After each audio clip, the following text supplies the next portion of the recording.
The next example, solving the equation 5 times the quantity 3y plus 2 minus 19 equals 7 times the quantity 3y minus 2 plus 2, is again an example that you should try on your own first before watching the video. If you have not yet done so, please stop the video, try the problem on your own first, and then watch the rest of this video. To solve the equation 5 times the quantity 3y plus 2 minus 19 equals 7 times the quantity 3y minus 2 plus 2, we need to begin by first simplifying each side of the equation. Looking on the left side of the equation, I see that I have a set of parentheses with multiplication outside. So the first step I need to do is to distribute that 5 inside the parentheses. 5 times 3y, 5 times 3 is 15y, plus 5 times 2 is 10. On the right side of the equation, I have 7 times the quantity 3y minus 2, and that's going to be the first step that I need to do over there. I need to simplify and distribute. 7 times 3y is 21y, 7 times a negative 2 is a negative 14, and so the right side becomes 21y minus 14 plus the additional 2 that were outside of the parentheses. The next step is to continue simplifying each side of the equation. On the left side of the equation, I have 15y plus 10 minus 19. Combining my like terms there leaves me with 15y minus 9. On the right side of the equation, 21y minus 14 plus 2.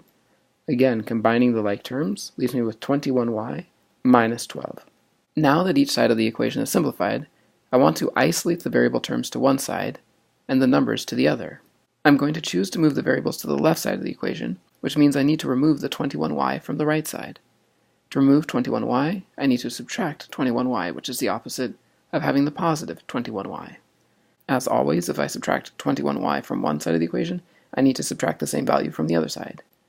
Again, doing another step of simplification, on the left, 15y minus 9 minus 21y leaves me with negative 6y minus 9.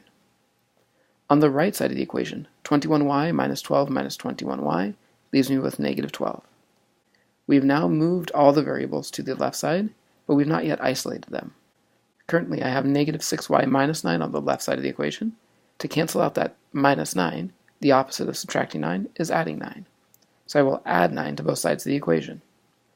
Again, simplifying both sides of the equation. On the left, I have negative 6y minus 9 plus 9. That leaves me with negative 6y. On the right side, negative 12 plus 9 leaves me with negative 3. As a final step, we now need to eliminate the coefficient on the variable. Since I currently have negative 6 times y, to eliminate the negative 6, the opposite of multiplying by negative 6 is dividing by negative 6. And so I'll go through and divide both sides of the equation by negative 6. Negative 6y divided by negative 6 leaves me with 1y. On the right side, negative 3 divided by negative 6 leaves me with a positive 1/2. To check my solution of 1/2, I will check as I always do. I will substitute the 1/2 in for the variables in the original equation. The original equation on the left side was 5 times, in parentheses, 3 times y, which will become 3 times 1/2, plus 2, and then outside the parentheses, minus 19. We're going to check, does that actually equal the other side of the equation? The other side was 7, in parentheses, 3 times 1/2, minus 2, outside parentheses, plus 2. Given the mixture of parentheses, distribution, multiplication, addition, and fractions all mixed together on both sides of the equation, this is definitely an example where I would choose to use my calculator. So I'll bring up my calculator from Desmos.com, and I will type in each side of the equation one at a time. To check the left side of the equation, I will type in 5 in parentheses, 3 times 1/2, which I will type in as 1 divided by 2, plus 2. Then outside the parentheses, I will subtract 19.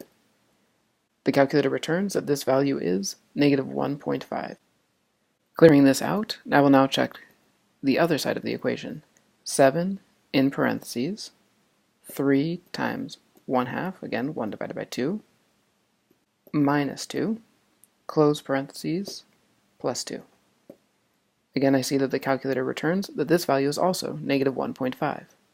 Since substituting 1/2 in for the y's in the equation returns the true statement, negative 1.5 equals negative 1.5, I'm confident that 1/2 is the solution for that equation. And I will finish with my conclusion. The solution set is the set 1/2.